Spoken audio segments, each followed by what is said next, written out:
ప్రోత్సహించినట్టే అవుతుందని చెప్పి కూడా వారికి చెప్పాం. స్పీకర్ గారు ఏ పార్టీ నుంచి అయితే గెలిచారో కాంగ్రెస్ పార్టీ నుంచి అదే కాంగ్రెస్ పార్టీ ముఖ్య నాయకుడు రాహుల్ గాంధీ గారు గోవాలో అక్కడి కాంగ్రెస్ అభ్యర్థులందరితో కూడా ఈ రకంగా శపథం చేయించారు.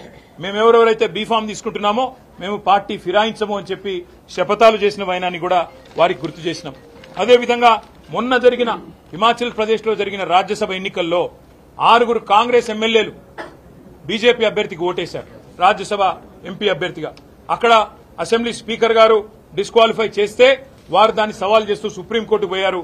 సుప్రీంకోర్టు ఆ విషయంలో మేము అడ్డురాము, స్టే ఇవ్వము, స్పీకర్ గారు చేసింది కరెక్టే అని చెప్పి సుప్రీంకోర్టు కూడా హిమాచల్ ప్రదేశ్ లో తీర్పిచ్చింది.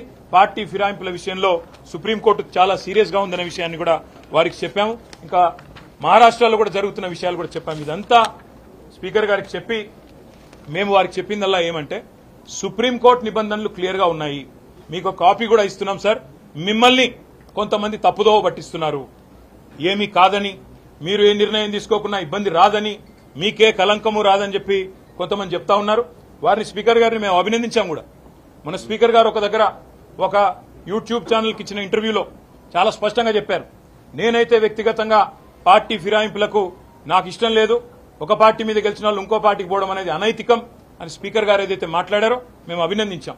కానీ మాటలతోనే ఆగిపోకుండా మీరు వెంటనే మరి కార్యక్రమం కూడా కార్యాచరణ కూడా ప్రారంభించి ఈ 10 మందిని కూడా అనర్హులుగా ప్రకటించి ప్రజాక్షేత్రంలో వారి బలాన్ని రుజువు చేసుకునే విధంగా స్పీకర్ గారు నిర్ణయం తీసుకోవాలని చెప్పి కూడా కోరాము.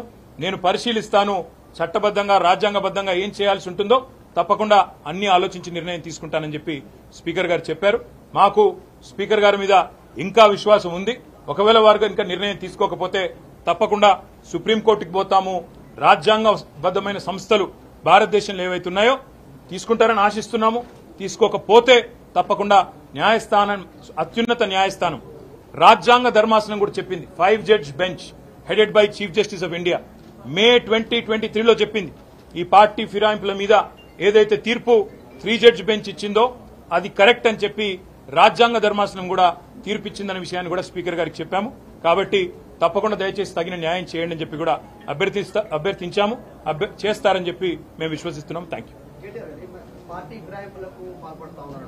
రెగ్యులర్ గా ఎమ్మెల్యేలు మీతో పాటు కనిపించడం, రెగ్యులర్ గా అక్కడ చేరుతా ఉన్నారు. ప్రెజర్ ఉందా? ఎందుకోసం మారుతున్నారు? ఒకటే మాట బ్రదర్, ఇవాళ ఎంత దారుణంగా ఉంది రేవంత్ రెడ్డి గారి పరిపాలనలో పరిస్థితి అంటే, పేర్లు చెప్పను ఆ ఎమ్మెల్యేలు కూడా ఇబ్బంది పడతారు. ఒక 2 ఎమ్మెల్యేలు పార్టీ మారిన వాళ్ళు, వాళ్ళకి వాళ్ళ నియోజకవర్గంలో డీఎస్పీలు ఫోన్ చేసి మీరు మారండి, మారకపోతే మీకు ప్రాణగండం ఉందని కొంతమందిని భయపెట్టారు. స్వయంగా పోలీస్ అధికారులు ఫోన్ చేసి వాళ్ళ భయభ్రాంతులకు గురి చేసే విధంగా చేస్తున్నారు. ఇవాళ బీజేపీ చేస్తేనేమో వాషింగ్ మెషిన్ అంటారు, పాపాలు చేసిన వాళ్ళు అందులో పోతే పాప ప్రక్షాళన జరిగి బయటకు వచ్చిందని మాట్లాడుతూ ఉన్నారని చెప్పి రేవంత్ రెడ్డి గారు కాంగ్రెస్ పార్టీ ఆక్రోశిస్తుంది. వేరే రాష్ట్రాల్లో బీజేపీ కాంగ్రెస్ ఎమ్మెల్యేలను తీసుకుంటే మర్డర్ ఆఫ్ డెమోక్రసీ అంటారు. కానీ మరి ఇక్కడ మీరు చేస్తున్నది ఏంటి అని వారిని అడిగితే సమాధానం రాదు. కానీ వారు చేస్తున్నది కూడా సేమ్ పని. ఏం చేస్తున్నారు? కొంతమంది మీద కేసులు, విజిలెన్స్ దాడులు. మా రాజశేఖర రెడ్డి గారి బిల్డింగ్ పడగొట్టినారు, మా రాజశేఖర రెడ్డి గారి కాలేజ్ బిల్డింగ్ పడగొడతారు.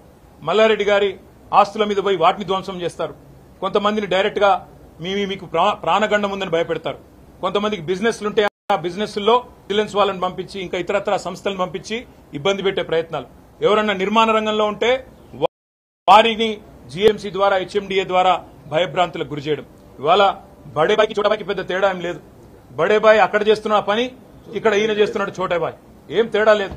ఆయన తనకుండే అన్ని సంస్థలను వాడుతున్నాడు, బెదిరిస్తున్నాడు రాజకీయ పార్టీలను, వైరపక్షాలను. ఈయన కూడా అదే పని చేస్తా ఉన్నాడు. మాకు పార్టీ మారిన ఎమ్మెల్యేల మీద సానుభూతి ఉంది, ఎందుకంటే వాళ్ళు రాజకీయంగా ఆత్మహత్య చేసుకున్నారు. వారిని నేను కాపాడలేను, ప్రజలు తప్పకుండా వారిని శిక్షిస్తారు ప్రజాక్షేత్రంలో. అందుకే మేము చెప్పేది, ఇవాళ రాజకీయాల్లో హత్యలుండవు, ఆత్మహత్యలే ఉంటాయనడానికి ఇవే ఒక గొప్ప నిదర్శనం నేను అనుకుంటా ఉన్నా. చాలా విషయాలు చెప్పాము, ఇంకా మిగతా విషయాలు చెప్తే మీరు ఇంకెక్కడికో వెళ్ళిపోతారు.